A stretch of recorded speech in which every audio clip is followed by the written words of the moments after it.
for holding. We appreciate your time and patience. Please stay on the line, and we'll be back in just a moment.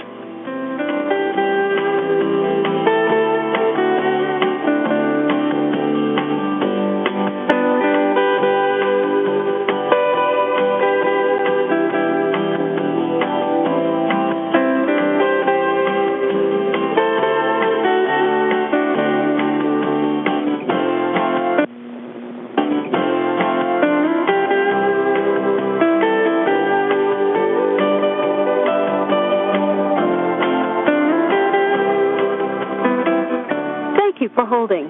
We sincerely appreciate your patience. Please stay on the line and we'll be back in a moment.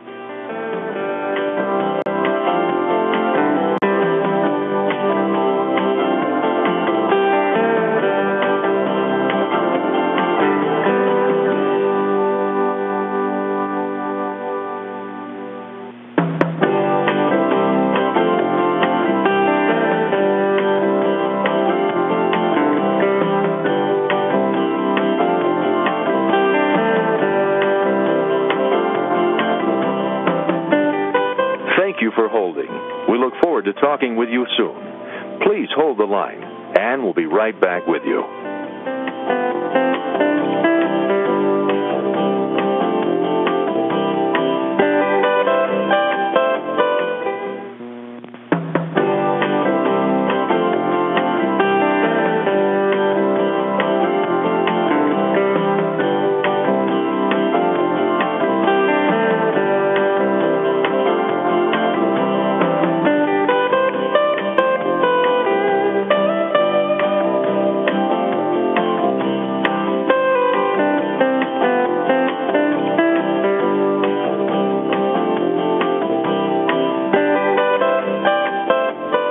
For holding.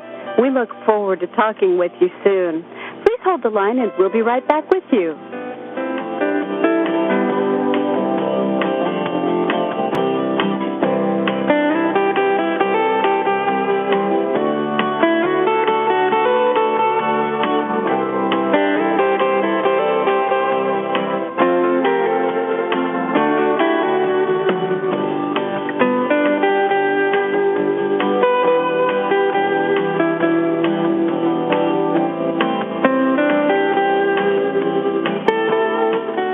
Thanks for holding. We appreciate your time and patience. Please stay on the line, and we'll be back in just a moment.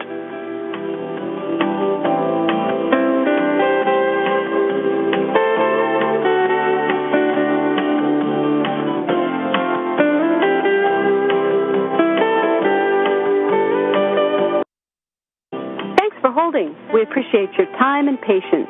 Please stay on the line, and we'll be back in just a moment.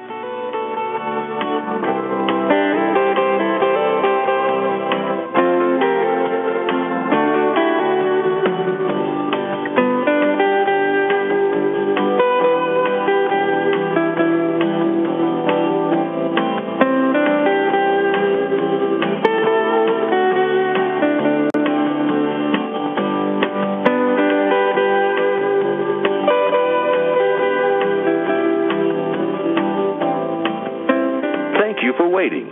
Your patience is appreciated. Please hold the line, and we'll be right back with you.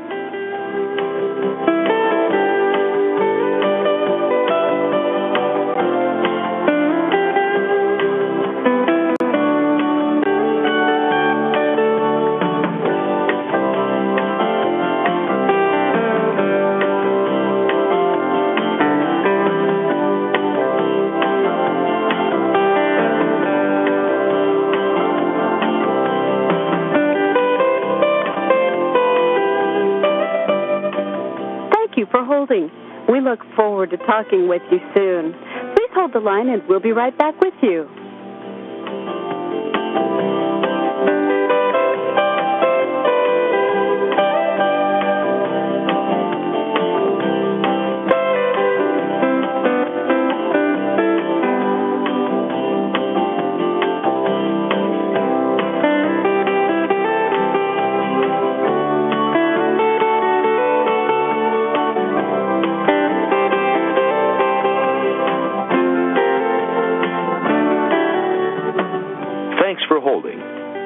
appreciate your time and patience.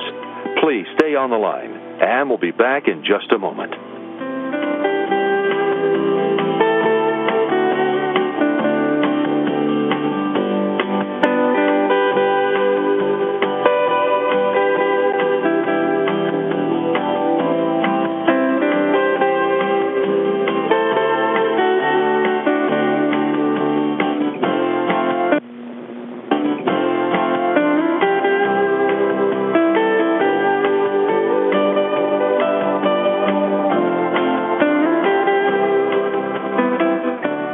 For holding.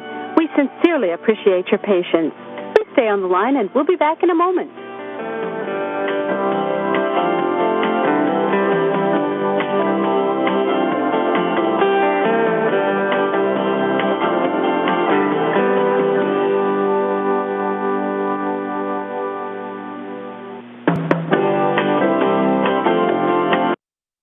Good morning, ladies and gentlemen, and thank you for your patience. Today's meeting will begin soon. If you have joined the teleconference this morning and you plan to make a public comment, you may press *1 on your telephone keypad now or at any point through the conclusion of the public comment period. Once again, if you've joined today and plan to join the public comment queue, you may press *1 now or at any point through the conclusion of the public comment period. Thank you very much for standing by.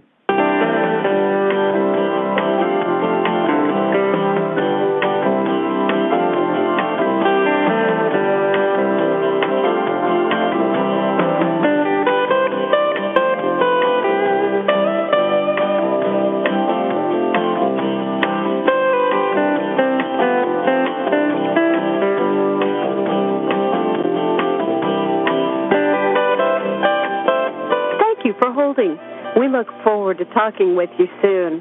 Please hold the line and we'll be right back with you.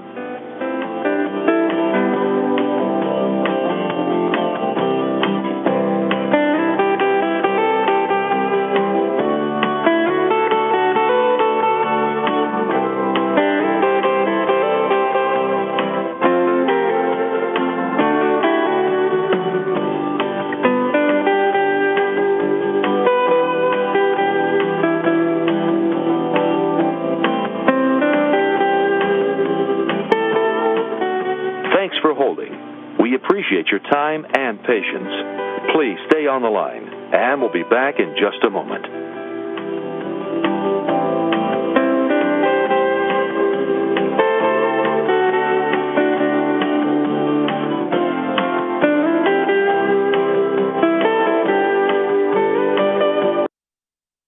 Thanks for holding. We appreciate your time and patience. Please stay on the line, and we'll be back in just a moment.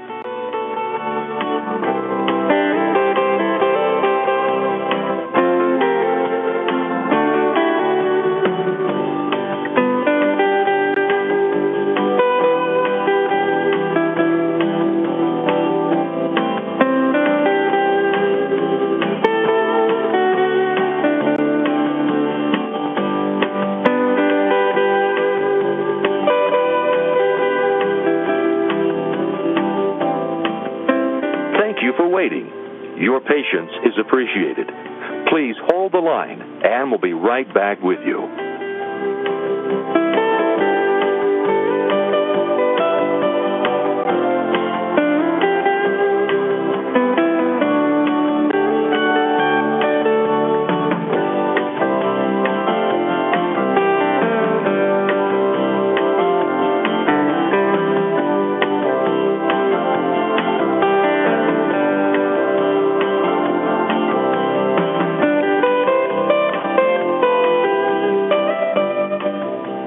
For holding. We look forward to talking with you soon. Please hold the line and we'll be right back with you.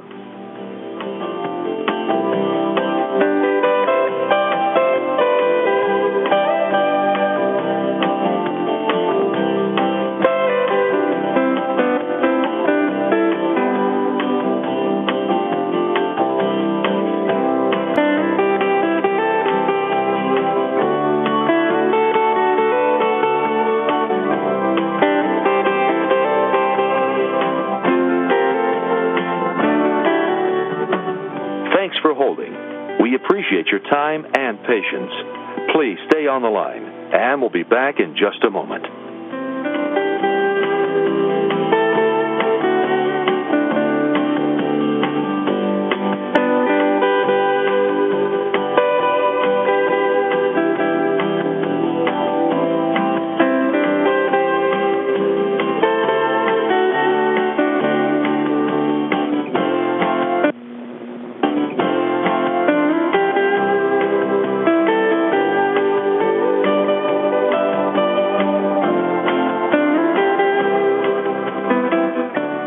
For holding. We sincerely appreciate your patience. Please stay on the line and we'll be back in a moment.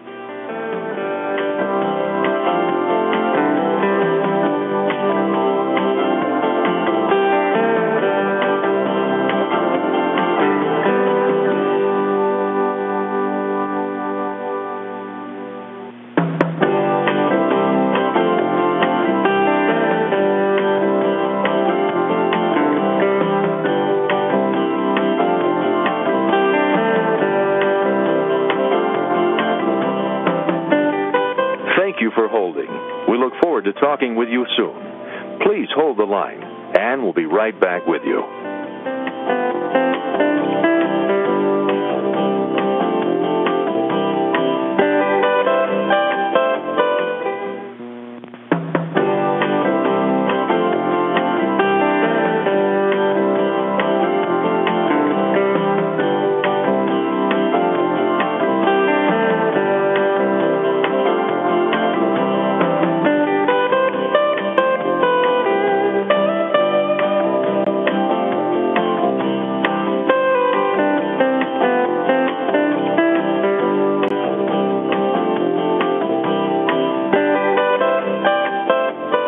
For holding. We look forward to talking with you soon. Please hold the line and we'll be right back with you.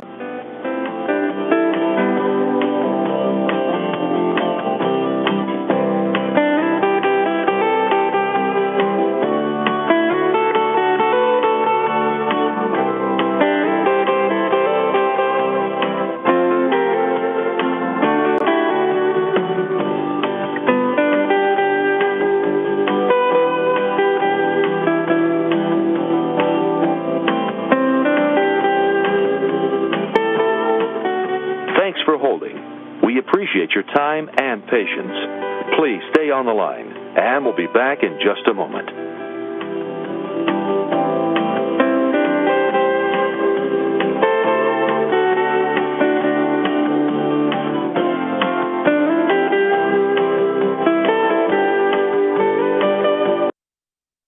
Thanks for holding. We appreciate your time and patience. Please stay on the line, and we'll be back in just a moment.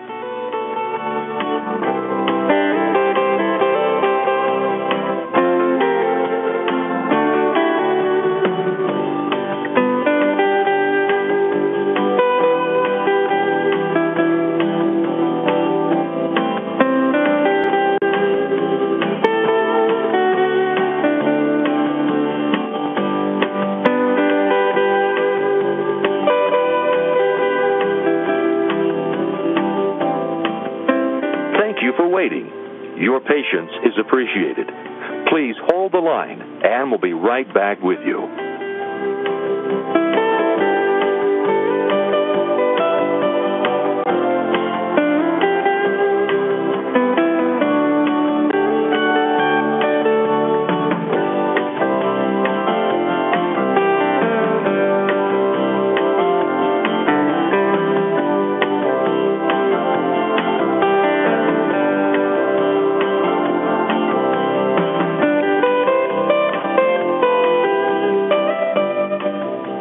For holding. We look forward to talking with you soon. Please hold the line and we'll be right back with you.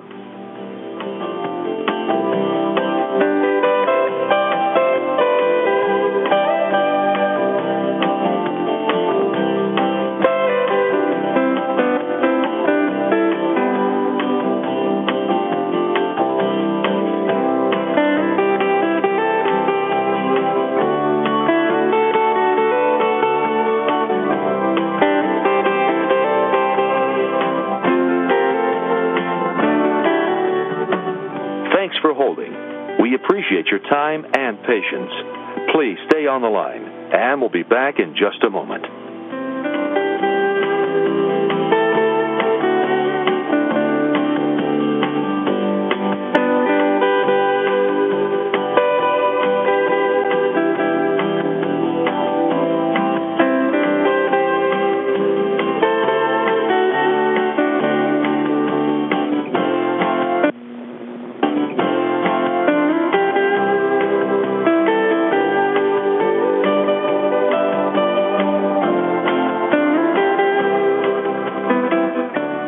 For holding.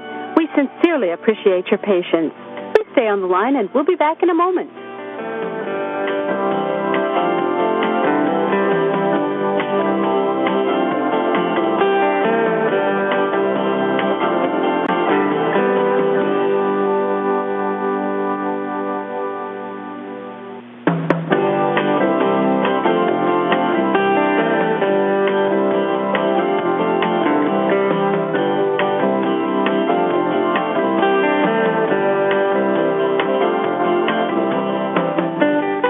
Thank you for holding. We look forward to talking with you soon. Please hold the line, and we'll be right back with you.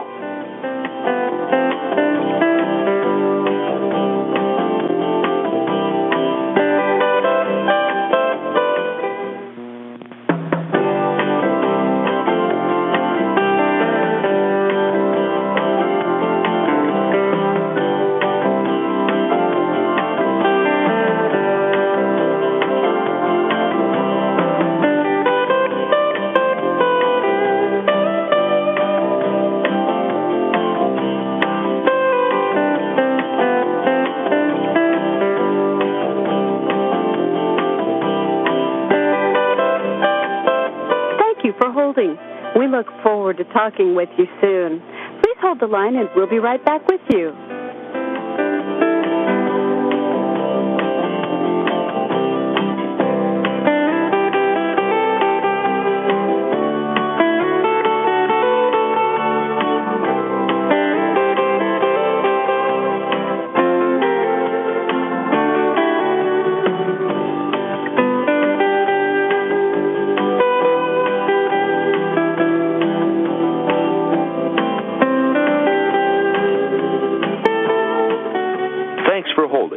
We appreciate your time and patience.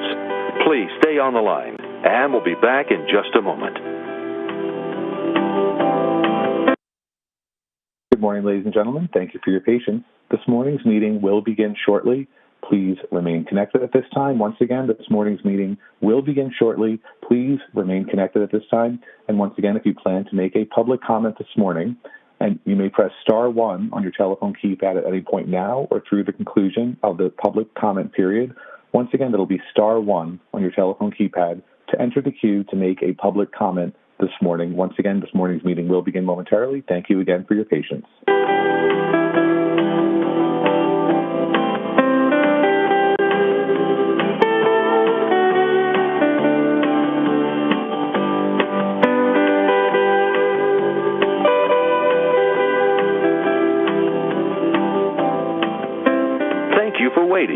Your patience is appreciated.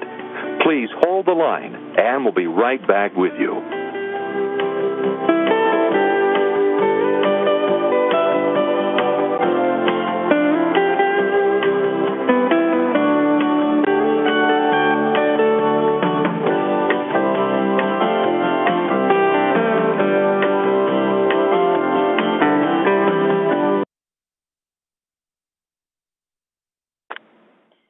I hereby call to order the Board of Directors' regularly scheduled meetings of the New Jersey Transit Corporation, New Jersey Transit Rail Operations, Inc., New Jersey Transit Bus Operations, Inc., New Jersey Transit Mercer, Inc., and New Jersey Transit Morris, Inc.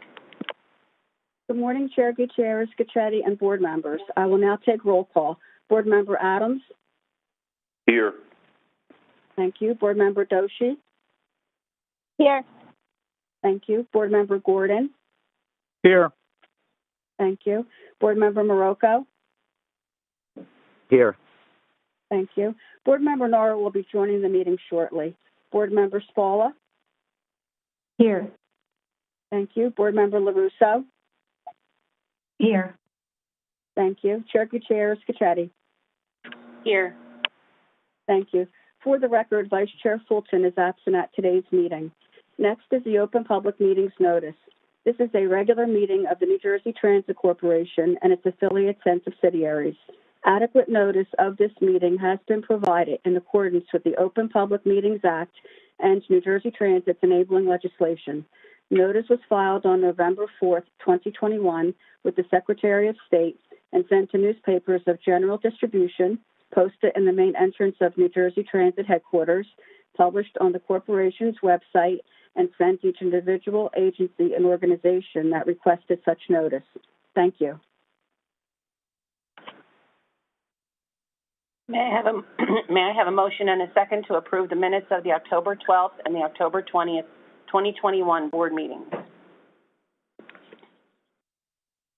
Motion. Gordon moved. May I have a second?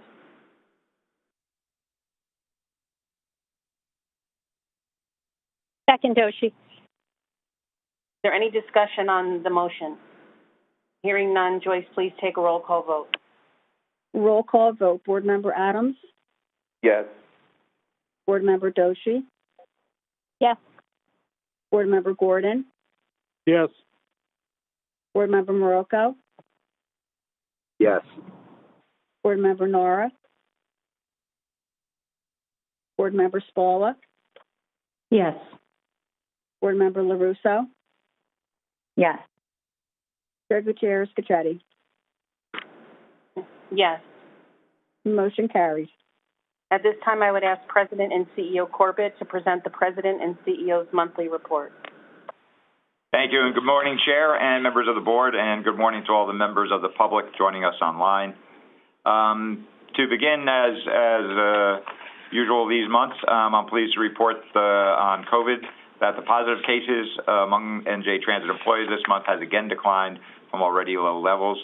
32 employees out of approximately 12,000 are currently positive, down from 36 at our last board meeting.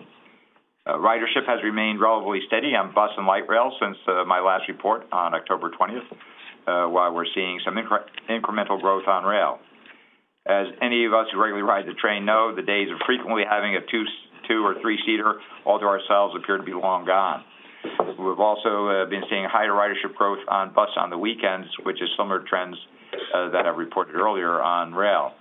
On Saturdays, bus ridership is approaching 75% of pre-COVID levels, and on Sundays, it's more than 80%. Like rail, we are seeing some bus routes at or beyond pre-COVID ridership levels on the weekends. These are extraordinarily encouraging trends. To wrap up our COVID-related news, I want to share with you the good news many of you have heard on the federal COVID relief funding for NJ Transit.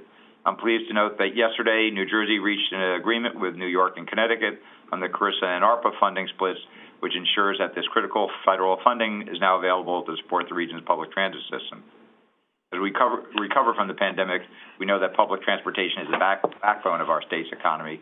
And as we saw with the CARES Act, federal dollars allows us to maintain full service for all essential workers, such as doctors, nurses, people working in warehouse distribution centers, without having to furlough or lay off any of our transit employees. Now, as we continue to recover and ridership continues to grow, this funding will give us the ability to maintain and even enhance current service levels as we are doing with the addition of 36 trains to our upcoming fall rail schedule. This critical funding agreement benefits all of us and will allow NJ Transit to continue delivering for our customers who depend on public transit while supporting our longer-term recovery as we emerge from the pandemic. As ridership grows and commuting patterns continue to evolve, NJ Transit is increasing service on many of our rail lines while also better aligning scheduled service to meet customers' demand. Beginning Sunday, November 14th, we're adding 22 weekday trains, 14 weekend trains, and making other important schedule adjustments to improve travel times and service frequency for our customers. Schedule enhancement is also very timely as we're going into the holiday season. The 22 new weekly trains will be added across multiple rail lines, including the Northeast Corridor, New Jersey Coast Line, Morrison-Essex lines, Maine Bergen lines, and the Pascack Valley line. As part of these improvements, 14 new trains have also been added to the Maine Bergen County line weekend schedule to improve service frequency from bi-hourly service to hourly throughout the service day. Customers are advised to carefully check their timetables at njtransit.com for modifications to existing train schedules, including departure times and station stops. As some of you may remember, this year in June, NJ Transit restored nearly 60 weekday and weekend trains on the Northeast Corridor, New Jersey Coastline, Raritan Valley Line, and the Gladstone Branch. We are pleased to once again continue improving both travel times and frequency for NJ Transit customers to make returning to public transit as attractive as possible. Now that we have a full roster of locomotive engineers, we're able to support these kinds of service enhancements to meet the needs of our customers as they return to our systems. Also, as far as the advantage of having the locomotive engineers in a full roster is seen in the extra service that we're providing.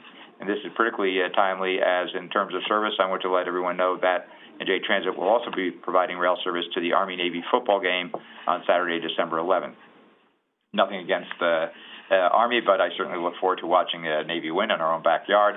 But seriously, I look forward to providing service to this classic rivalry that's steeped in tradition and is being held at MetLife Stadium in honor of the 20th anniversary of the 9/11 attacks.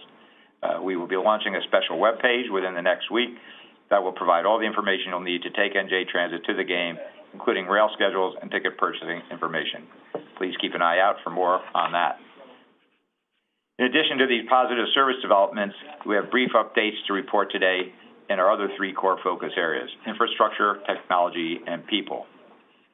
Beginning with infrastructure, last month, NJ Transit celebrated a truly exciting and historic day for our organization. On October 25th, we hosted President Biden at our Meadows Maintenance Complex in Kearney, along with Governor Murphy, Commissioner Gutierrez-Cassetti, and myself, and members of the New Jersey congressional delegation, and a number of elected officials and other dignitaries.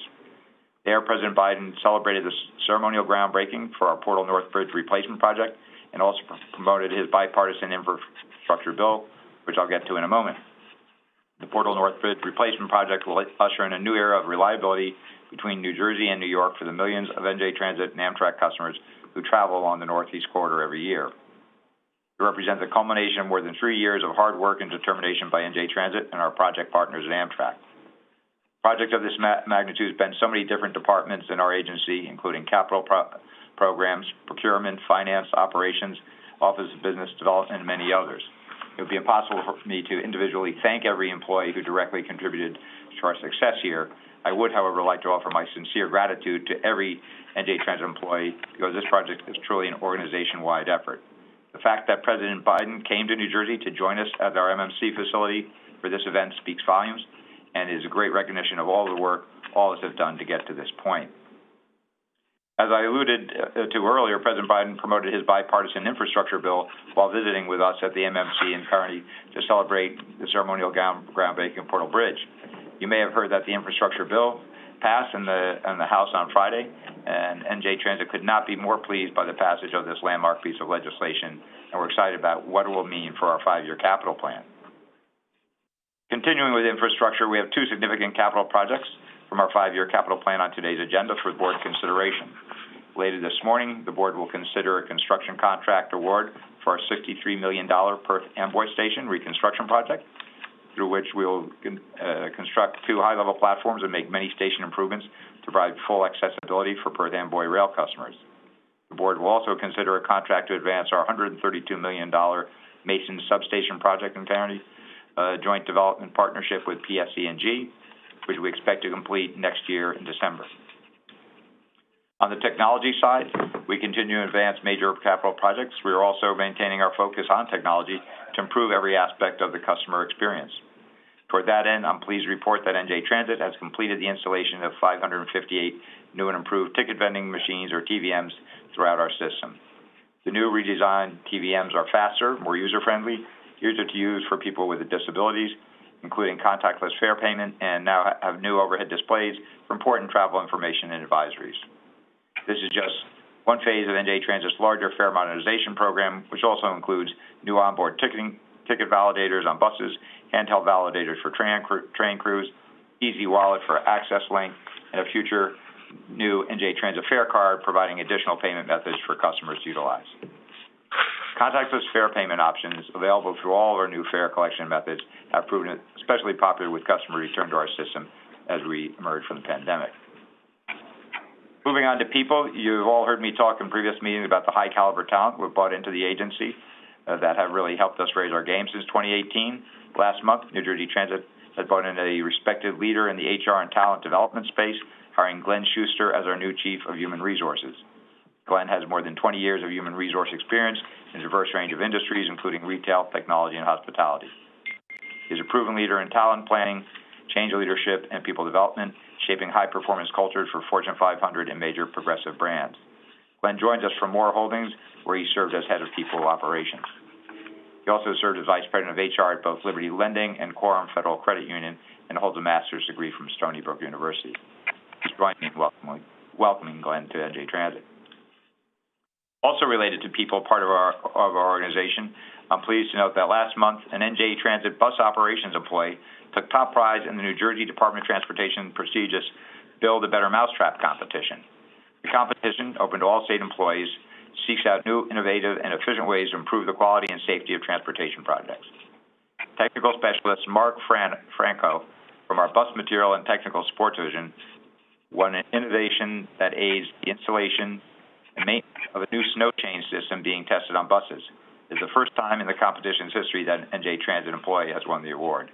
Mr. Franco's submission focused on his creation of a tire center line bracket, which will allow for a more precise and time-efficient installation and deployment of the air-operated snow chain system for our bus tires. This new process will ensure that the snow chain systems are kept in optimal working condition so that NJ Transit customers can get to and from their destination safely during inclement winter weather. Our congratulations out to Mark for winning this competition with a concept that improves safety and reliability for NJ Transit bus customers and operators. To wrap up today, I'd like to briefly report on this week's American Public Transportation Association, better known as APTA, Transform Conference in Orlando, Florida. Yesterday, I moderated a panel discussion that included Leslie Richards, the general manager of SEPTA in Philadelphia, president and CEO of DART in Dallas, Nadine Lee, and the COO of the RTA in Rochester, Miguel Velasquez. The panel focused on transit ridership trends and the future of ridership, and yielded some great discussions and insights from these experienced transit leaders. This was just one of many panels and meetings during the conference where we had the opportunity to share experiences and best practices with agencies across the countries. But the highlight of the conference was being able to personally accept 2 prestigious national safety awards on behalf of NJ Transit. The annual APTA Bus and Rail Safety and Security Awards recognize public transit providers for the innovative and proactive safety and security programs, and this year I'm proud to report that we won 2 awards.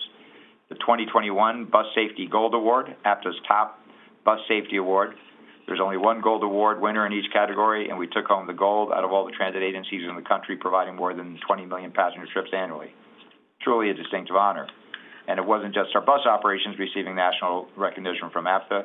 We received APTA's 2021 Rail Safety Certificate of Merit Award for commuter intercity rail systems. For NJ Transit to receive the Bus Safety Gold Award and the Rail Safety Certificate of Merit Award in the same year, competing against the most impressive and well-funded transit agencies across the country, reinforces and reflects NJ Transit's commitment to safety as not just the highest priority, but truly as a core value. As awards are independently determined by our peers in the industry, this not only validates the results of our agency's hard work over the last few years, but is a tangible affirmation that NJ Transit is back as a national leader in public transit. The 2021 Bus Safety Gold Award to New Jersey Transit for its commitment to safety and technology was demonstrated through our Lytix DriveCam event recorder implementation. This system of data collection and assessment is designed to address safety hazards proactively to prevent unsafe operator behavior before they lead to costly and even tragic accidents. Between 2010 and 2020, NJ Transit bus operations has realized a 70% reduction in near collisions as a result of this video technology implementation. Our Rail Certificate of Merit was awarded for the incredible work our rail operations team was able to accomplish in order to meet the December 31st, 2020 deadline for full implementation of our positive train control project. Like particularly of how far that project had come by the time we arrived in 2018. We at NJ Transit are grateful to our leaders of bus operations, Mike Kilcoyne, and rail operations, Jimmy Sincaglia, along with our Senior Vice President and Chief Safety Officer, Brian Lapp, and their entire teams for the successful efforts to keep our customers and employees safe. Also want to thank all our employees for taking safety so seriously and for incorporating it into their daily routines. With that, Chair, I conclude my remarks and turn the floor back to you. Thank you, Kevin. Operator, we would like to open the floor for public comments. Can you please provide instructions for entering the queue to make a public comment? Certainly. Ladies and gentlemen, the floor is now open for public comments. If you would like to make a public comment, please press *1 on your telephone keypad to enter the queue. You will hear a brief tone to indicate you have successfully entered the queue. Priority access will be given to any participant who has pre-registered, and these comments will be taken in turn. We will then take public comments from the remaining participants on a first-come, first-served basis. Each person will have 3 minutes for their public comment. A warning will be provided with 1 minute remaining, and again with 15 seconds remaining. Once again, please press *1 on your telephone keypad now to enter the queue to make a public comment. And we currently have 5 comments in the public comment queue. The first public comment is coming from Murray Bowden. Murray, your line is live and your time will now begin. Good morning, Diane, Kevin, Joyce, and everyone else there. I'm not used to this kind of system. I miss seeing you face to face, which I expect will be next month. Most of what I would have usually talked about, you've already seen in emails, but overriding everything is global warming. It's here. It governs everything we plan. In preparing for this morning, I listened to last month's board meeting, and what came to mind was the bus garage that you're planning to build. You need to go back and review and ask why the buses have to be in a garage. They can be in a lot with charging stations lined up on there. It saves building a garage, and everything concerned with global warming is an excess, something you don't need. To understand the change from the way we always did business to the world as it is today, you need to stop building garages that don't need to be built.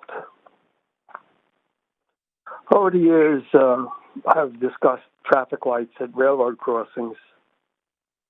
Now, with distracted driving becoming epidemic, you all know when the traffic light turns green and you're standing behind another car and they don't move because they've been texting. And when they do look up, their attention is really distracted. So you have to make it really simple. 1 minute remaining. Sure.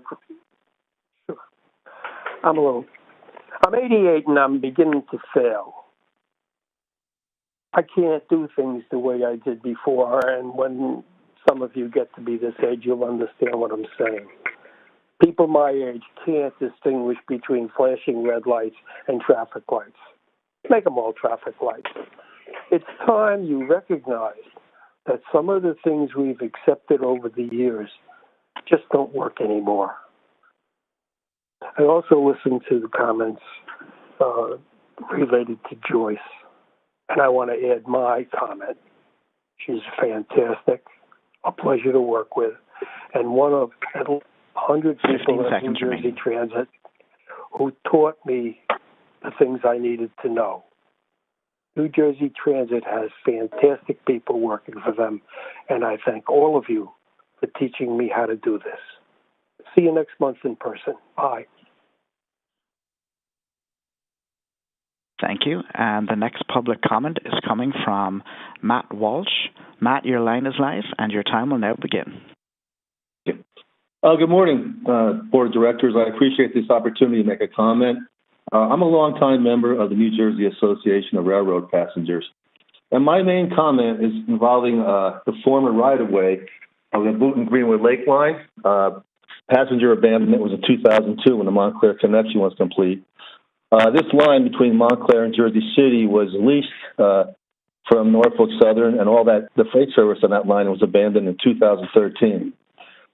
We at NJRP would like to see, these are the Association of Railroad Passengers, that line repurposed, Essex-Hudson line, as a light rail transit.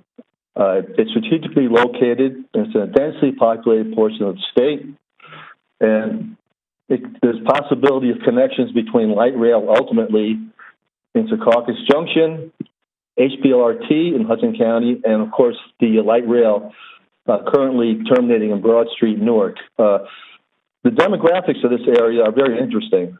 New Jersey's inner ring suburbs are now increasing in population. People are decamping from overpriced and overcrowded New York City. Just look at the skyline in places like Orange, Bloomfield.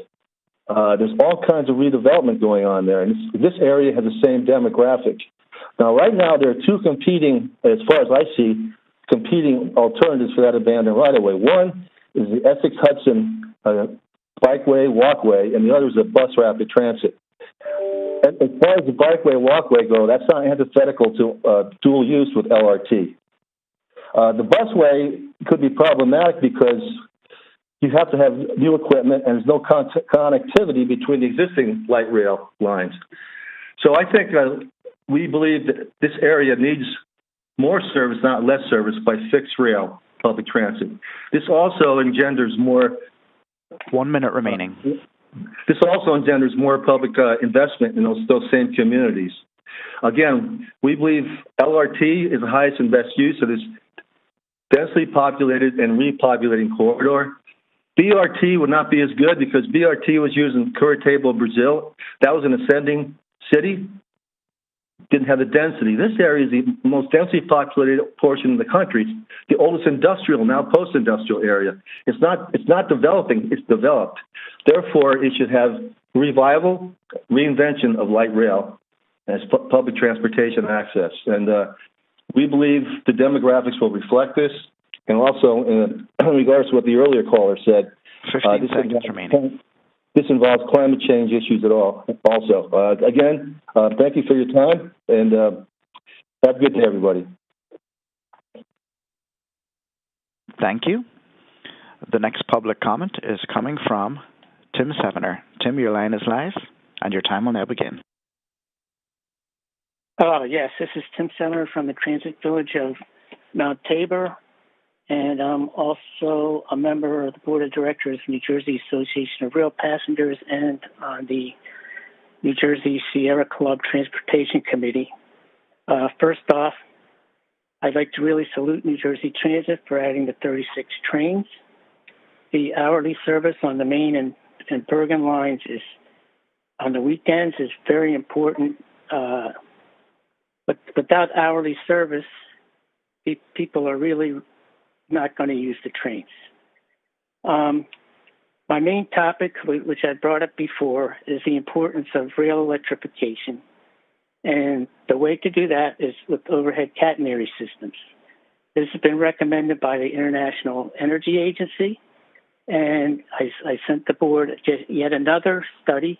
This is by the MBTA, which is planning on electrifying all their rail lines. We have to get diesels if we're going to get off fossil fuel. That also means trains. And the advantage of electric trains is similar to the advantages of electric cars.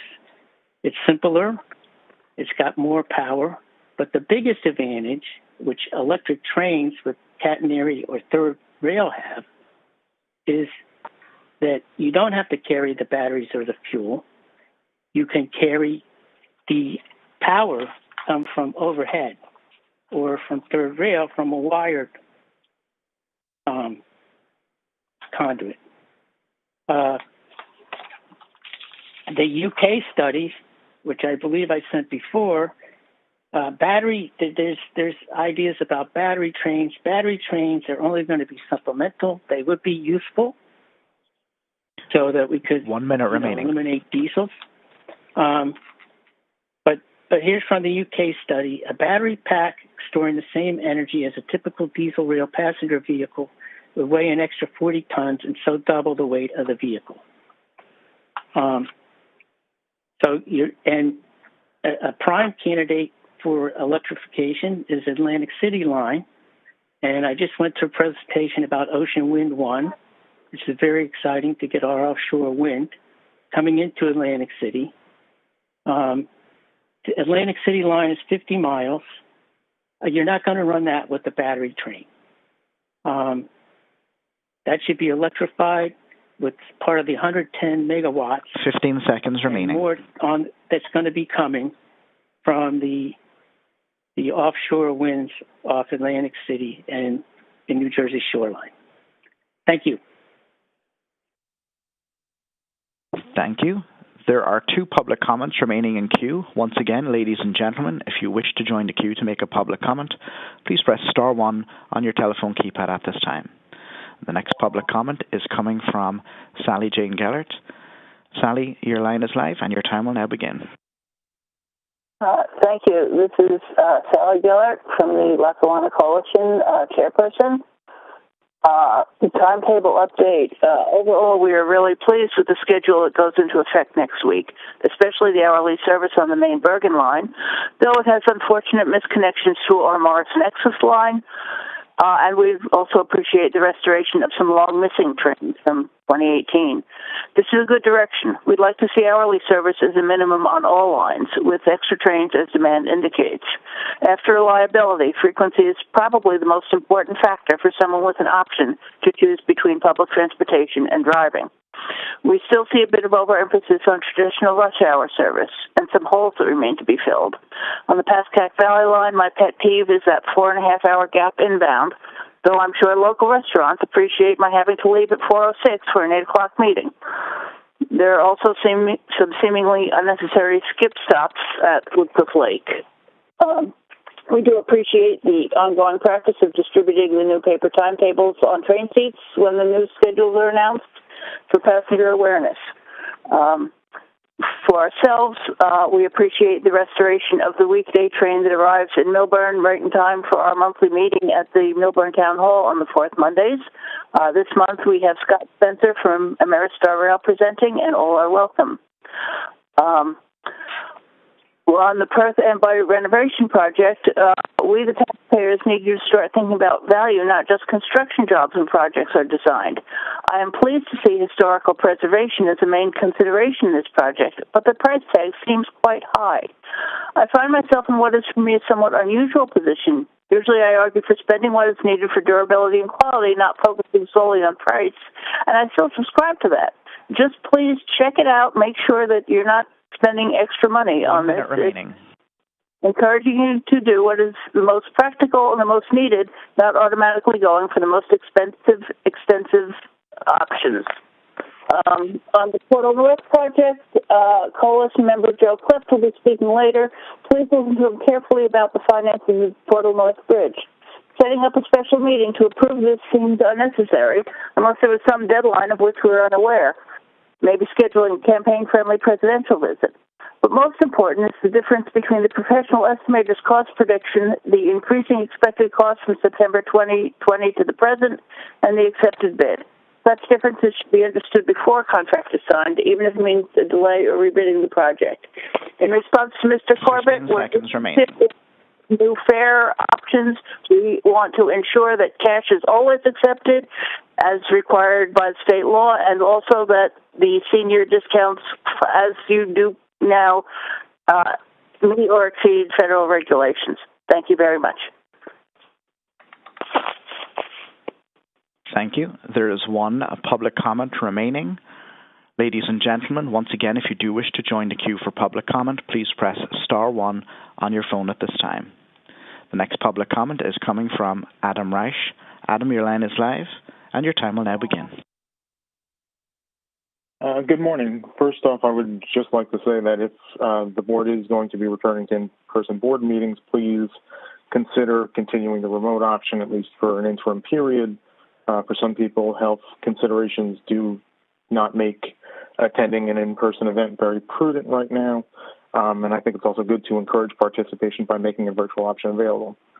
I'm not sure if board member Nara has joined the meeting yet, but I would ask that if she hasn't, someone see if she can provide any update on the customer advocate position. I do appreciate the information she shared at the last Operations and Customer Service Committee meeting.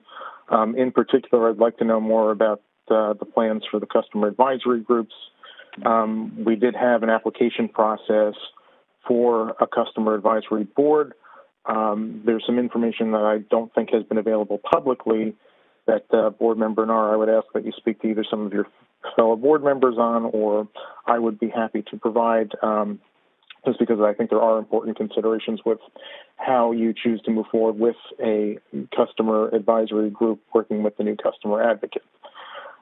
Schedule changes. A lot of the changes are positive. I think the hourly service in particular on the main Bergen lines on weekends is commendable, and I think I agree with the Lackawanna Coalition. It's something that you should strive for as a baseline for all lines. I am dismayed because there does seem to be a continued neglect of reverse peak commuters. Speaking as someone who commutes to Trenton, I am dismayed to see some of the changes that were made and were not made with the Northeast Corridor line schedule. First and foremost, I would ask Train 3898 currently skips the Middlesex County stops, New Brunswick, Edison, Metuchen, Metro Park. You have an hour gap in service at these stations between about 5:30 and 6:30. It's low-hanging fruit to simply add local stops to close the gap so that you have service every half hour in the evening. For someone working in Mercer County and living in Middlesex County, a 9 to 5 shift doesn't really work for the schedule. Adding these stops would make a tremendous difference. Cutting that wait time from an hour to 30 minutes would also help Middlesex County riders traveling into New York or Newark for events in the evening to have that extra service. Additionally, you cut Train 3862 back from Trenton to New Brunswick and made Train 3864 a local. In doing so, 15 took seconds away remaining. One option, just as the remaining, as all state workers are going to be in the office full-time by the end of the month. You've also lengthened the travel times. 35 minutes right now on Train 3864 becomes 50 minutes, and comparatively, it's 41 minutes for the Trenton to Metro Park segment, particularly. So going from 35 and 41 minutes to 50 minutes is significant, particularly as Amtrak tries to hold Train 3864 in Trenton to allow Train 20, their Crescent, to pass. Please consider reverse peak riders with future schedule changes. Thank you. Thank you. And we did have one more public comment come in from Joseph Clift. Joseph, your line is live and your time will now begin. Good morning, board members. Comment on Perth Amboy. You might want to do a ratio of the dollars. It's about $55 million in total to the 874 round-trip passengers and $63,000 a rider. You cannot afford to spend that kind of money and fix up a lot of the railroad stations. It's just impossible. Secondly, on the new schedule, I see that it still keeps out the 21st peak hour train. It's 1,088 seats because New Jersey Transit needs to claim that train that can come back tomorrow as part of its increased seats to qualify for the Portal North Bridge core capacity grant, $767 million. But I want to talk today about the Portal North Bridge construction contract that was approved by the board at a special meeting in October. That bid is $340 million over the budget submitted to the FTA and agreed to in the full funding grant agreement. No one talked about that at the board meeting. I don't know if the board members knew this, but that's a huge overrun. Anybody else in the business of doing contracts would think twice about rebidding, trying to get the 4 bidders that were qualified to bid, or even better yet, come up with a lower cost option. The total project cost on that project has now moved from $1.8 billion in last year's financial plan to $2.2 billion. Let me say that again, $2.2 billion for a 2-track bridge. And it's so expensive that the maximum identified dollars for overruns have been exceeded by $32 million. Effectively, the project is out of money before the first spade is turned.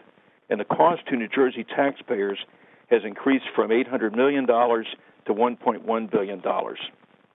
That's an incredible amount of money to spend. New York is not spending a dime. 1 minute remaining. And Amtrak owns the bridge. You've got to ask yourself, how did New Jersey Transit ever get into this situation? Now, I know you had to have the press conference on the Wednesday before the election, but I doubt that Governor Murphy or President Biden knew that this project was busted financially. So what I'd like to know from board members is, what did you know and when did you know it? If you didn't know this increase, increase over budget existed, what are you going to do about it? And I might add, this is a continuing problem with New Jersey Transit because they don't have a project approval and monitoring process. Every other transit agency I know of has that. 15 seconds remaining. They come to you with a contract, they get it approved, you never hear about it again. You don't know if it's over budget, under budget, on time, or not. Thank you very much and have a good day. Thank you, and there were no other public comments in queue at this time. Thank you, and thank you, public speakers. I will now poll board members for comments. Board Member Adams, do you have any comments?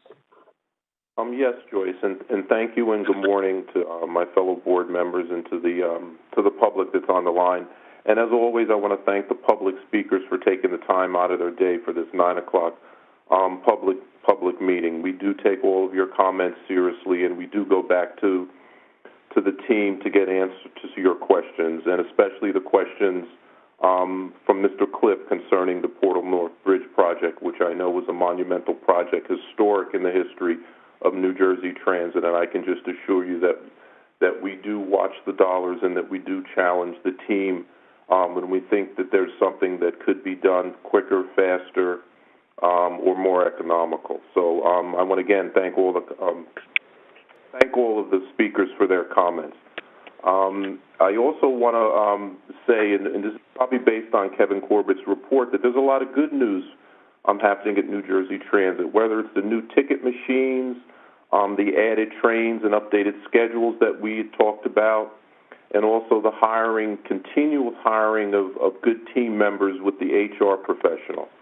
Also, I'm happy about the fact that we finally settled the COVID-19 recovery funds with our neighbors in New York and Connecticut, but I am looking forward to the explanation of how we went from asking from $3.6 billion to $2.66 billion. I'm sure there's a very good explanation, and I'm sure I don't have to speak for my fellow board members, but we're just anxious to hear how that happened.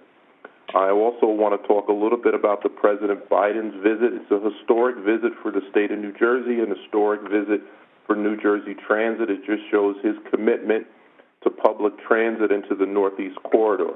I would have, loved to have participated in the event, but unfortunately the board was not notified in advance, nor was the board invited. I'm just looking forward to the time where we are included in these monumental public events. Not that I can attend every single event, but it will be nice to know some of these things in advance and to be briefed. So no other comments coming from me. And again, I want to thank all the public speakers who took the time out of their day to give us their thoughts and comments. No other comments, Joyce. Thank you. Thank you. Board Member Doshi, do you have any comments? Thanks, Joyce. I also want to thank all the public speakers. The board is hearing you, and we will follow up with staff on the comments. So thank you. I wanted to congratulate Mark on Build a Better Mousetrap on his snow chain design, and also to Mike Kilcoyne and everyone at Bus and Rail Operations on the Safety Award. And to all the speakers talking about global warming and renewable energy, it is a concern of the board and everyone at New Jersey Transit. That's why we developed the Energy and Sustainability Committee. So we are working on that. And thank you all for calling in today. Thanks, Joyce. Thank you. Board Member Gordon, do you have any comments? Yes. Join my colleagues in thanking the speakers today for devoting some time to sharing their thoughts with us. I do have a couple of comments. First, one in response to Mr. Cliff's comment about what appears to be a concern about the cost effectiveness of the Perth Amboy project. I must say I was also a little concerned that a lot of money was being spent on a station that appears to have relatively low ridership. But when I posed the question, it was pointed out that this project really is a key element in the economic development of Perth Amboy. And I think we need to consider those factors in any kind of cost-benefit analysis. This goes beyond just improving the accessibility of this station. There are important economic development issues as well. Secondly, I'd just like to respond to Kevin's comments in his report. Again, a lot of good news. I share Board Member Adams' concerns about the numbers that we're reading about in the settlement with New York and Connecticut. We were supposed to, based on the established formula, receive $3.6 billion. As he noted, the settlement appears to be $2.66 billion. And the statements that have been made about how that $1 billion is going to be replenished from alternative sources such as money from Philadelphia or discretionary grants from New York. My understanding is that those funds would have been available anyway. So it seems to me that we're still down $1 billion. $1 billion can electrify a lot of buses or finance important projects like Hudson Bergen Light Rail. And I'd just like to hear from staff at some point on whether we are in fact down $1 billion and the plans for filling the gap. That concludes my comments. Thank you. Thank you. Board Member Morocco, do you have any comments? No, only to thank Kevin for the report and the encouraging news and to thank the public speakers. Thank you. Thank you. Board Member Nara, do you have any comments? In the interest of expediency, I'll echo a lot of what my former board members said about the good news and the award winners and everything else, as well as the issues with Perth Amboy. And I'll just direct myself to Adam Reich's comments about the consumer advocate. I had made comments in the operation meeting about the status of the consumer advocate search, and I think I gave a public mea culpa saying the staff has been amazing during this process. The holdup recently has been with me. I have not been well, and so I'm communicating with them, and hopefully we're going to have the job posting out very, very shortly, and our intent is to get this person up and running for the new year. And there was a mention of the ridership groups, and I think that and to address Adam, we do have ideas. I'm happy to meet with you and ask the other board members if there's material that you have that you'd like to share. I'll share it with them. But I also do think that this is something that we would like to solidify with the new consumer advocate when they're in the position and implement with that person's input, since they will be directly dealing with these different groups. And other than that, I have no other comment right now. Thank you, Joyce. Thank you. Board Member Spalla, do you have any comments? No, thank you. Thank you. Board Member LaRusso, do you have any comments? Yes, thank you, Joyce. I just wanted to, acknowledge the increase in rail and enhancement of scheduling that's going on. I think that's a positive step and excited to hear about. It was also good to hear from the public today about, improvements that can even be done further on that. So appreciate the public's comments on that. I also want to acknowledge Trans leadership and staff for the safety awards, the National Safety Awards that they received. Commend them and appreciate all the good work that's going on at Transit. Thank you. Thank you. Chair Gutierrez-Gutierrez, do you have any comments? Thank you, Joyce. I do echo much of what has been said by all of our prior speakers from the board. As far as the discussion on the federal funding goes and the result we reached with New York, it's important to note there was no formula provided for the ARPA funds, and so that was part of our discussion. I understand where some of our board members feel that we are still in a negative position, but we're not.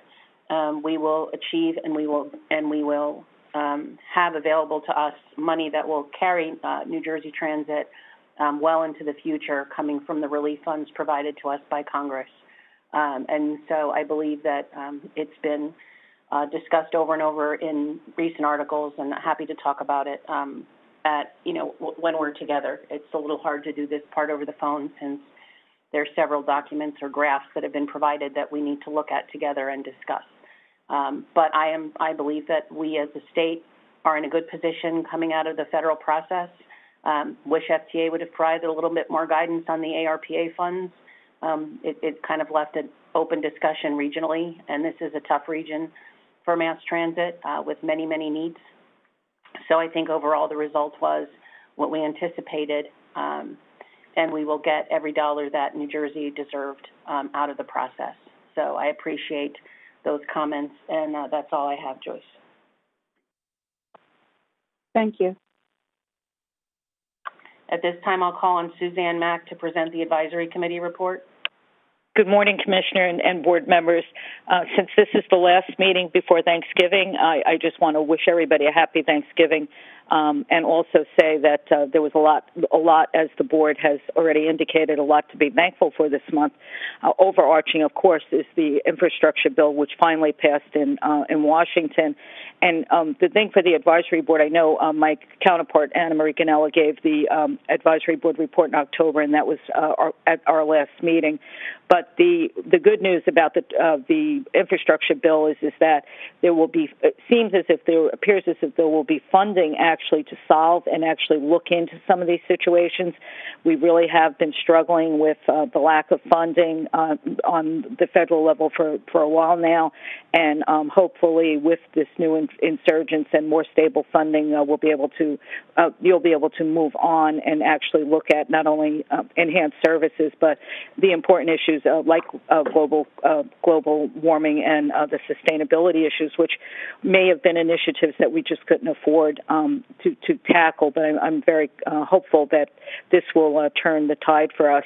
It's also important for the advisory boards to just acknowledge that when we did the strategic plan, when the board came in, many challenges were noted, and one of them was obviously the positive train control, which just came on board when many of the board members came on board, and to see that the APTA, which is the Public Transit Administration for the country, would issue an award to New Jersey Transit on positive train control must be very gratifying for the board and for Kevin and the staff to see that their efforts were really that they did a great job and they're being recognized. Something else, though, which also was in the strategic plan, was our lack of locomotive engineers. And at this time, we, again, this month, graduated 14 more locomotive engineers, which brings us up to 404 that have completed that training. And that is really important because, as everyone said today, we've also been able to add 34 trains to the system, which really is a reflection of the post-COVID, or we're still in COVID, but the changing ridership. So there's more to be done there, and certainly I would like to think that the advisory boards will try to, at our next meeting, which is December 17th, we'll try to look more carefully at some of the ridership patterns and also the scheduling. So if we can make any recommendations, we certainly will take that on, because it's as we return to normal, it's very important to get the system back for our riders. The other thing, for me, who ride, the TVMs are badly needed. I mean, we rely so much on the technology now, and getting 558 new ticket machines will certainly, as our ridership comes back, it will certainly enhance the experience.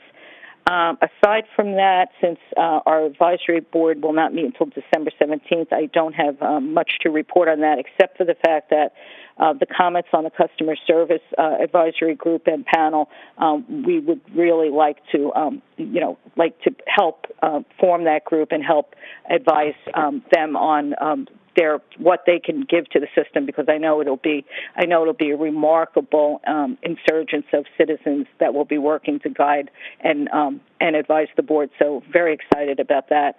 And the only other thing is that if there's ever, I know I'm looking forward to us all getting back into the building so we can see each other. And in the meantime, both advisory boards, if there's any issues or any concerns that the board members through the chair and through Kevin would like us to look at and to tackle, we'd be more than happy to take on those tasks. So again, I just want to thank everybody, and I wish everybody a happy Thanksgiving. That concludes my report. Thank you, Suzanne. Thank you so much for your service to New Jersey Transit over so many. I guess it is a good time to say that as we approach Thanksgiving, we are thankful for all of those who volunteer to help improve New Jersey Transit. Certainly, you are at the top of that list. I'll now ask Board Member LaRusso to present the Operations and Customer Service Committee report. Thank you, Chair. The Operations and Customer Service Committee received an update on trends, analysis, and action for rail, bus, light rail, and access link. The committee also received an update on cost of service. That concludes my report. Thank you.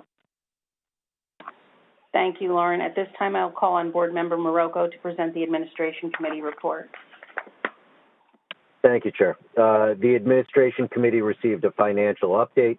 This included a summary of operating results compared to previous year's comparable period and preliminary budget, 12-month fare box revenue compared to pre-COVID, major balance sheet items, and federal COVID-19 relief grant drawdown summary.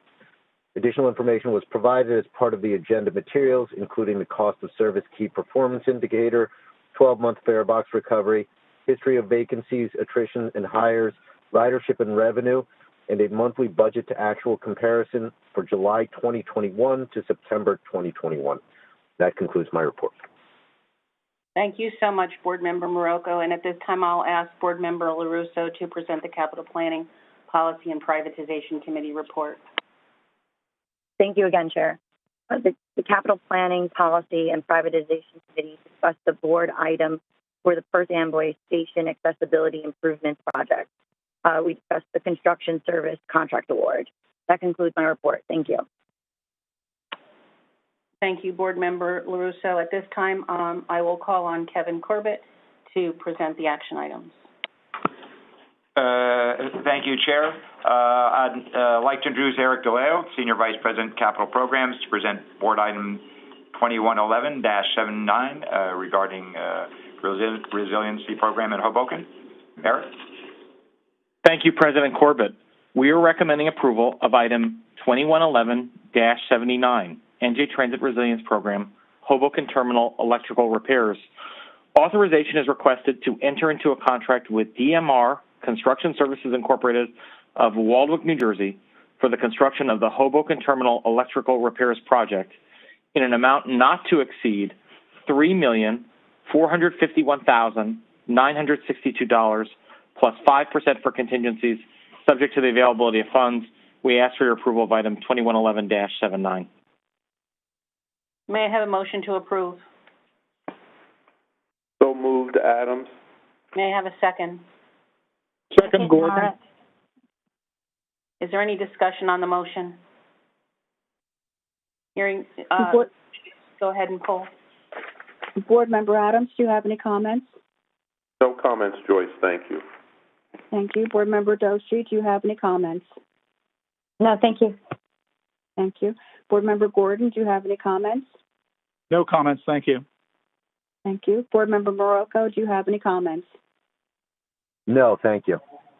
Thank you. Board Member Nara, do you have any comments? None, thank you. Thank you. Board Member Spalla, do you have any comments? No, thank you. Thank you. Board Member LaRusso, do you have any comments? None, thank you. Thank you. Chair Gutierrez-Cachetti, do you have any comments? No, thank you. Thank you. Roll call vote. Board Member Adams? Yes. Board Member Doshi? Yes. Board Member Gordon? Yes. Board Member Morocco? Yes. Board Member Nara? Yes. Board Member Spalla? Yes. Board Member LaRusso? Yes. Chair Gutierrez Cachetti? Yes. Motion carried. Board Member Adams is recused from the next item, 2111-80. Operator, please remove Board Member Adams from the meeting for this item. Certainly, please hold. And Board Member Adams has been removed from the meeting. Thank you. President Corbett, you may continue. Thank you, Joyce. I'd now like Eric to continue with item 2111-80 regarding Perth Amboy Station. Eric? Thank you, President Corbett. We are recommending approval of item 2111-80, Perth Amboy Station Accessibility Improvement Project, Construction Services Contract Award. Authorization is requested to enter into a contract with Hall Construction Company, Incorporated of Wall, New Jersey, to provide construction services for the Perth Amboy Accessibility Improvements Project in an amount not to exceed $45,545,000 plus 5% for contingencies, subject to the availability of funds. We ask for your approval of item 2111-80. May I have a motion to approve?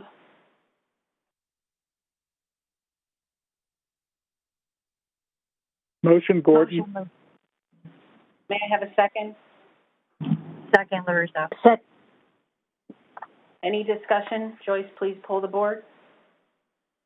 Yes. Board Member Doshi, do you have any comments? No comments, thank you. Thank you. Board Member Gordon, do you have any comments? No comments, thanks. Thank you. Board Member Morocco, do you have any comments? No, thank you. Thank you. Board Member Nara, do you have any comments? None, thank you. Thank you. Board Member Spalla, do you have any comments? No, thank you. Thank you. Board Member LaRusso, do you have any comments? None, thank you.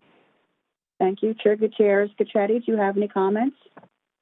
Yes, Joyce. I just want to thank the team. I certainly understand all the comments that were made earlier, but what I would suggest, having a young woman that I mentored that attended the College of New Jersey, these improvements are going to make that station ADA accessible again, not only just for ADA purposes, but also for some of our older citizens who require elevators that work and the ability to use public transit when needed. So I certainly understand that doing a good return on investment calculation makes sense, but I also think that providing services to those in underserved communities that require public transit, that investment is priceless.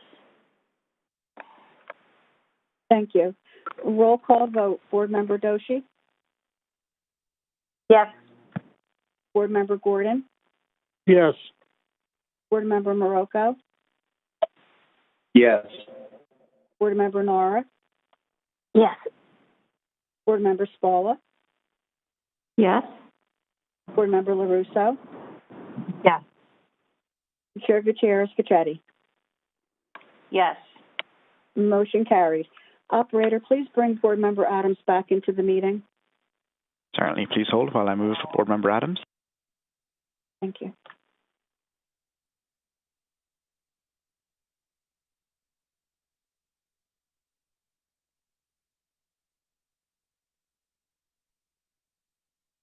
Board Member Adams is back in the meeting.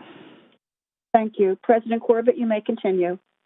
Thank you, Joyce. I'd now like to introduce Bill Vaquera, Senior Vice President, Chief Financial Officer, and Treasurer, to present Board Item 2111-81. Bill? Thank you, President Corbett. We are recommending approval of item 2111-81, recommendation to approve the audited financial statements for the fiscal year ended June 30, 2021. Authorization is requested to accept and approve New Jersey Transit's audited financial statements for the fiscal year ended June 30, 2021. We ask for your approval of item 2111-81. May I have a motion to approve? Motion, Nara. May I have a second? Second, Marocco. Any discussion? Joyce, please take roll call. Yes. Board Member Adams, do you have any comments? No comments, Joyce. Thank you. Thank you. Board Member Doshi, do you have any comments? No, thank you. Thank you. Board Member Gordon, do you have any comments? No comments. Thank you. Thank you. Board Member Marocco, do you have any comments? No, thank you. Thank you. Board Member Nara, do you have any comments? None, thank you. Thank you. Board Member Spalla, do you have any comments? No, thank you. Thank you. Board Member LaRusso, do you have any comments? None, thank you. Thank you. Chair Gutierrez-Gacchetti, do you have any comments? No, thank you, Joyce. Thank you. Roll call vote. Board Member Adams? Yes. Board Member Doshi? Yes. Board Member Gordon? Yes. Board Member Marocco? Yes. Board Member Nara? Yes. Board Member Spalla? Yes. Thank you. Board Member LaRusso? Yes. Chair Gutierrez-Gacchetti? Yes. Motion carried.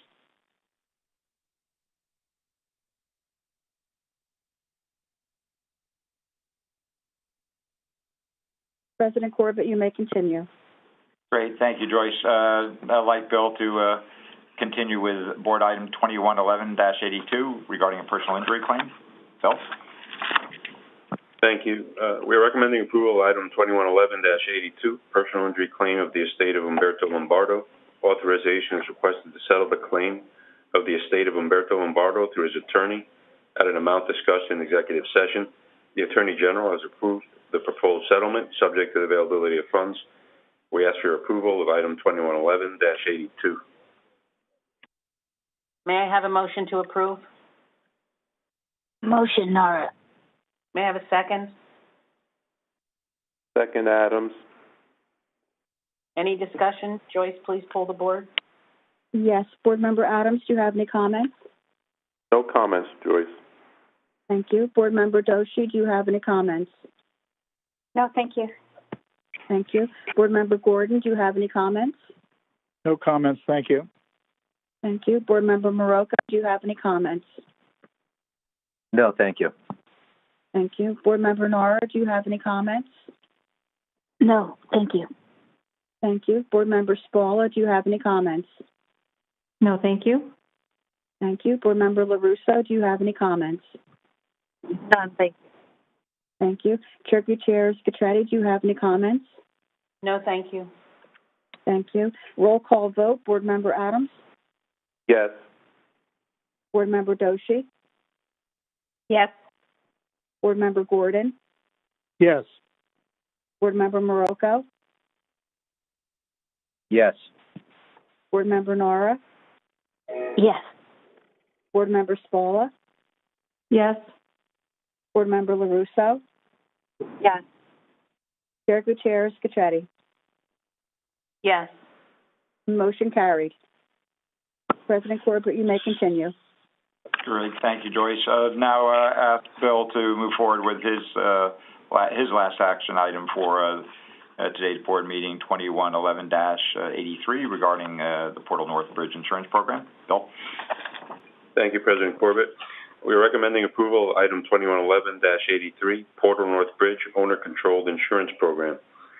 Authorization is requested to provide the Portal North Bridge Owner-Controlled Insurance Program and to include services necessary to administer the program for the period from December 30, 2021 through December 31, 2027 at an overall cost not to exceed an amount discussed in executive session plus 5% for contingencies, subject to the availability of funds and adoption of the fiscal year 22 operating budget. We ask for approval of item 2111-83. May I have a motion to approve?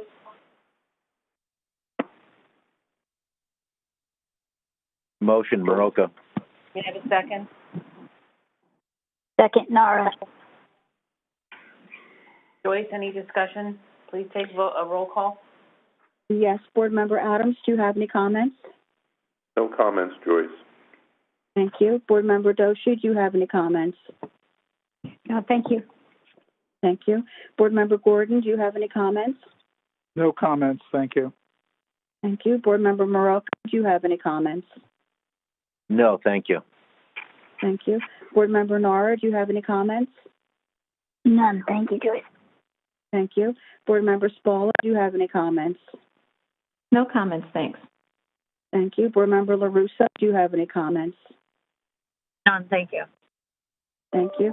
Chair Gutierrez Gacchetti, do you have any comments? I do, Joyce. First, I would like to thank Jim Turner, who works under Bill's direction.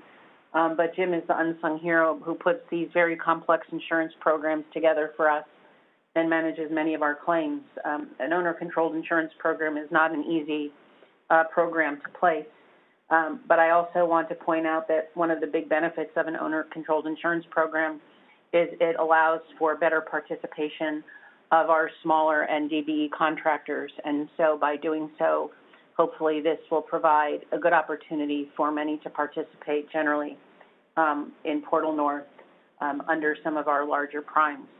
So just a big shout out to Jim and his team and to Bill for putting together a really good insurance program. Thank you. Roll call vote. Board Member Adams? Yes. Board Member Doshi? Yes. Board Member Gordon? Yes. Board Member Morocco? Yes. Board Member Nara? Yes. Board Member Spalla? Yes. Board Member LaRusso? Yes. Chair Gutierrez Gacchetti? Yes. Motion carried. Great. Thank you, Joyce. I'd now like to introduce our last action item for the day and have Jim Cincaglia, Acting Senior Vice President, General Manager, Rail Operations, present Board Item 2111-84 with additional labor agreements. Jim? Thank you, President Corbett. We are recommending approval of Item 211-84, Proposed Labor Agreements, New Jersey Transit Rail Operations, Incorporated. Authorization is requested to approve the economic terms, other proposed conditions set forth in the Memoranda of Understanding negotiated by NJ Transit Rail Operations Incorporated and ARSA ME, the ARSA MW, the IBEW-S, TWU, Smart Yardmasters, and staff seeks authorization for the President and CEO or his designee to take all necessary steps to finalize and implement same pending ratification by the ARSA ME, ARSA MW, IBEW-S, TWU, and Smart Yardmasters. We ask for your approval of Item 211-84. I have a motion to approve. Moved, Gordon. Motion, Nara. May I have a second? Second, Adams. Any discussion? Joyce, please pull the board. Yes. Board Member Adams, do you have any comments? No comments, Joyce. Thank you. Thank you. Board Member Doshi, do you have any comments? No, thank you. Thank you. Board Member Gordon, do you have any comments? I would just like to congratulate the negotiating team and our counterparts on labor's side for being able to reach an agreement and getting a good program in place. Thank you. Thank you. Board Member Morocco, do you have any comments? No, thank you. Thank you. Board Member Nara, do you have any comments? None, thank you. Thank you. Board Member Spalla, do you have any comments? No. Thank you. Board Member LaRusso, do you have any comments? No, thank you. Thank you. Chair Gutierrez Gacchetti, do you have any comments? I just echo Board Member Gordon's comments. Very happy that these agreements are in place. I think it gives everybody a lot of peace of mind and certainly helps New Jersey Transit in terms of its own ability to continue to effectively budget and take care of those who work for us each day. Thank you. Roll call vote. Board Member Adams? Yes. Board Member Doshi? Yes. Board Member Gordon? Yes. Board Member Morocco, Yes. Board Member Nora, Yes. Board Member Spalla, Yes. Board Member LaRusso, Yes. Chair Gutierrez Scacchetti. Yes. Motion carries. Before we adjourn to executive session, I want to let the public know that we'll return to adjourn the meeting only, but no further business will be conducted.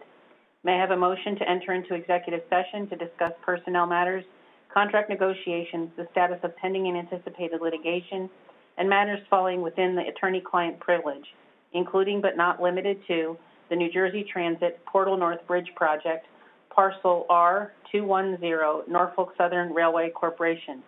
May I have a motion to enter into executive session? Motion, Nora. May I have a second? Second, LaRusso. Any discussion on the motion?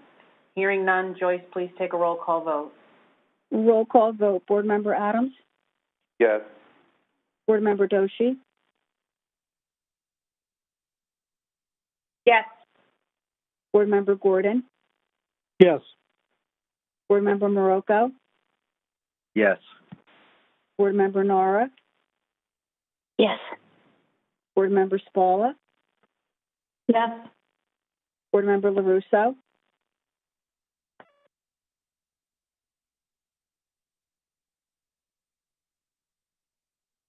Board Member LaRusso, Chair Gutierrez Scacchetti. Yes. Motion carried. Operator, please move board and staff into executive session. Certainly. Thank you. The executive session will now be initiated. Please note, members of the public audience, the line will remain on music hold during the executive session, and once the public session of today's meeting resumes, the music hold will be turned off. Executive session attendees, please stand by while you are moved to the executive session.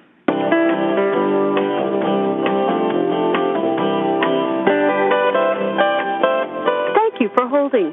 We look forward to talking with you soon. Please hold the line and we'll be right back with you.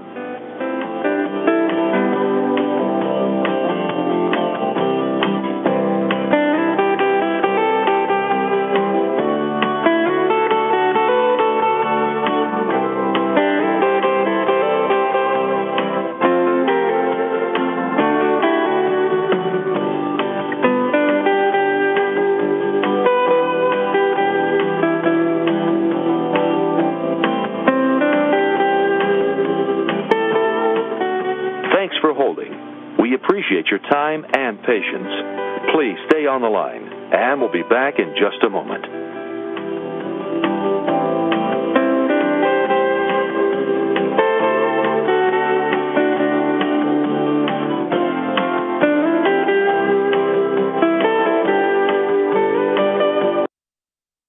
Thanks for holding. We appreciate your time and patience.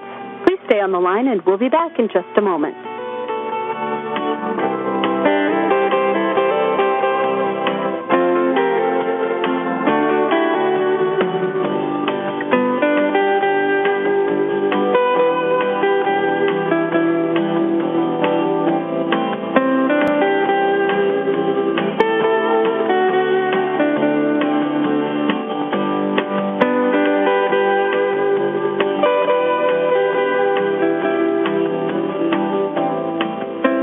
Thank you for waiting.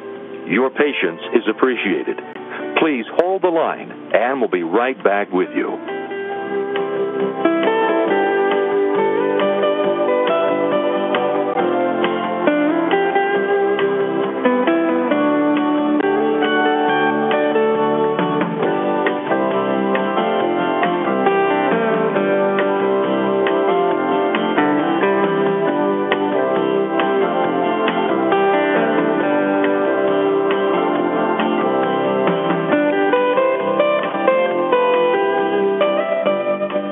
Thank you for holding.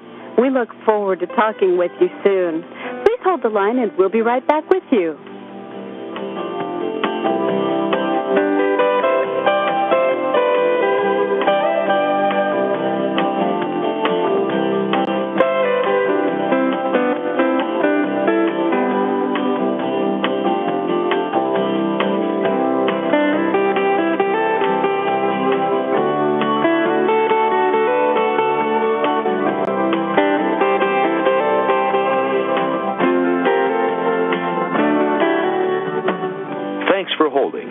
We appreciate your time and patience.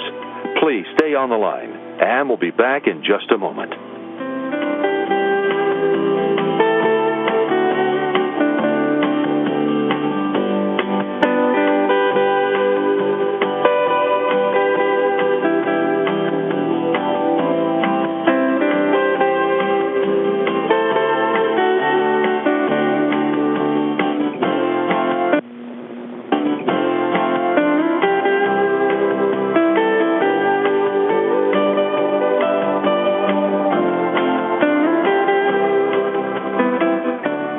For holding. We sincerely appreciate your patience. Please stay on the line and we'll be back in a moment.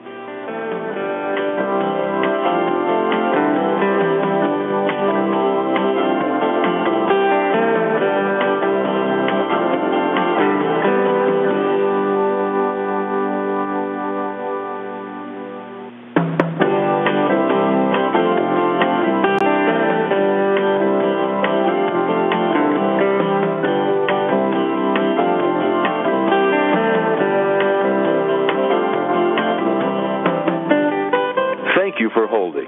We look forward to talking with you soon. Please hold the line, and we'll be right back with you.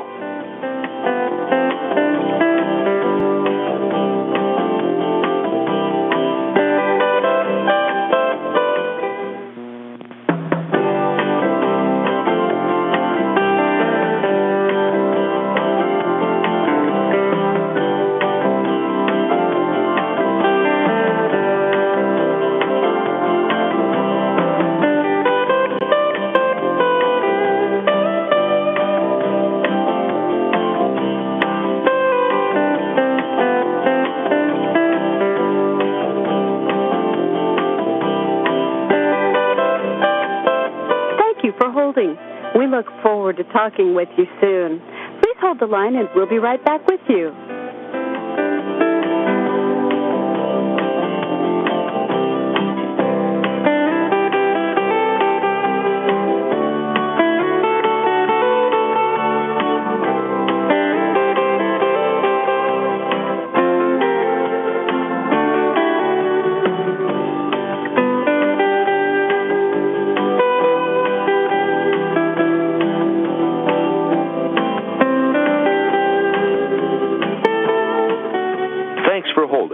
We appreciate your time and patience. Please stay on the line, and we'll be back in just a moment.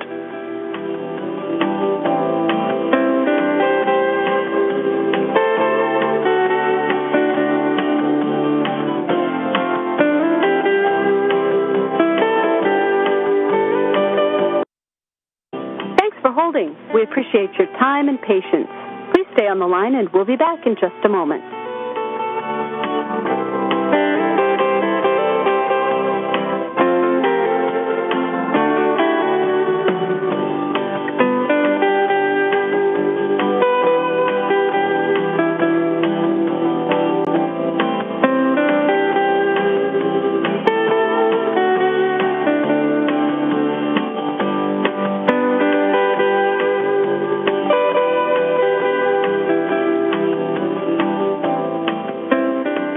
Waiting.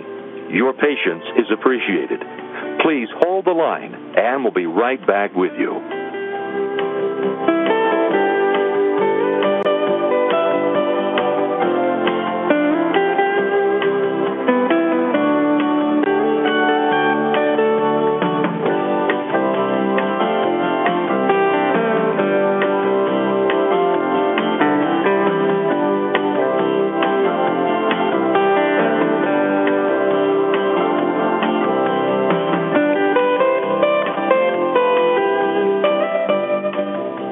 For holding.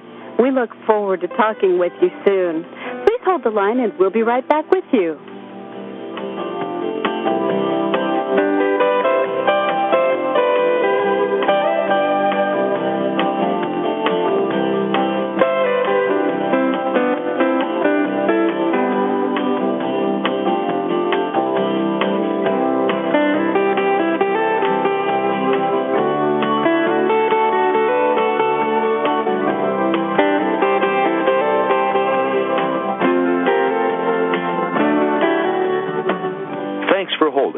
We appreciate your time and patience.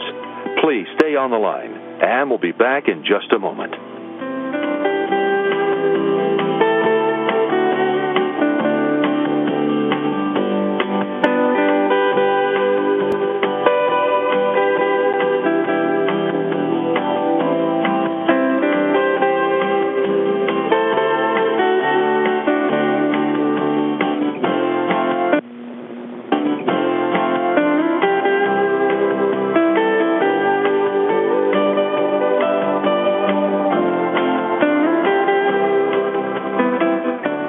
For holding. We sincerely appreciate your patience. Please stay on the line and we'll be back in a moment.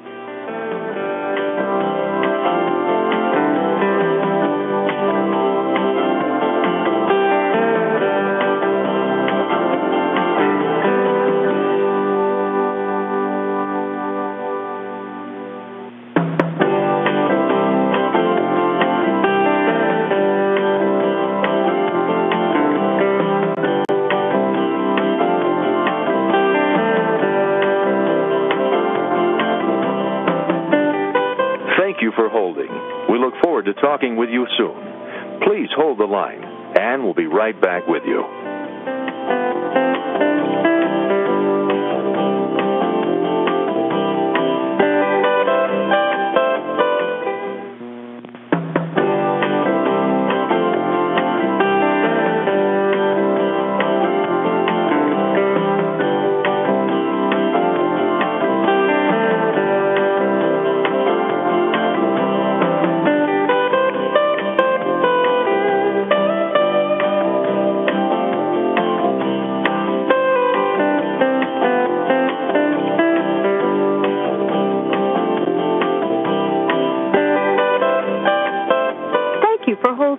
We look forward to talking with you soon. Please hold the line and we'll be right back with you.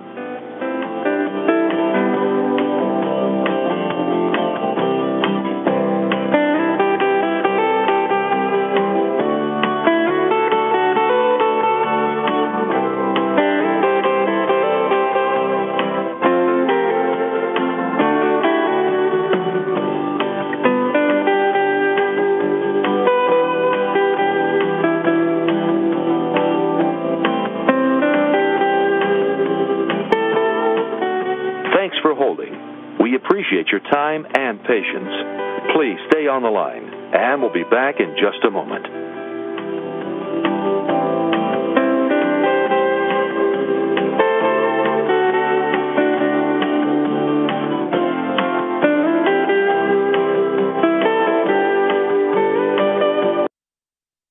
Thanks for holding. We appreciate your time and patience.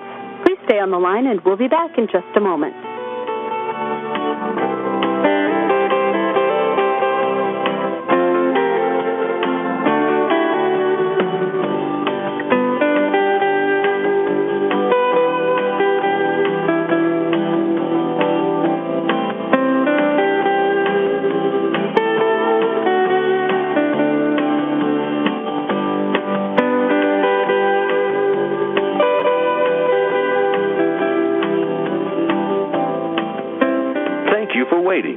Your patience is appreciated.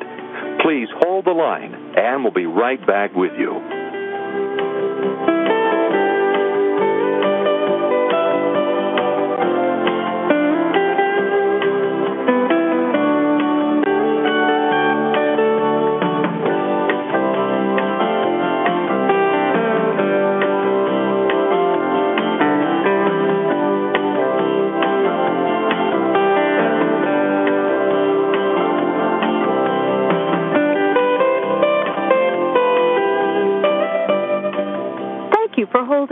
We look forward to talking with you soon.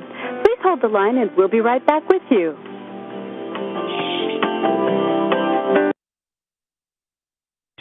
You are now back in public session. I hereby reconvene the open session board meetings. Board Secretary, please take roll call. Roll call. Board Member Adams? Here. Board Member Doshi? Here. Board Member Gordon? Here. Board Member Morocco? Here. Board Member Nara, Here. Board Member Spalla, Here. Board Member LaRusso, Yes. Chair Gutierrez Scachetti. Yes. Thank you. Since there is no further business, may I have a motion to adjourn the board meeting? Motion, Nara. May I have a second? Second, Morocco. Any discussion on the motion? Hearing none, all in favor? Aye. Aye. Any opposed? Motion carried, and the meeting is adjourned. Hey, thanks, everyone. Thank you. Thank you. Thank you, ladies and gentlemen. This does conclude today's meeting. You may disconnect at this time and have a wonderful day. Thank you for your participation.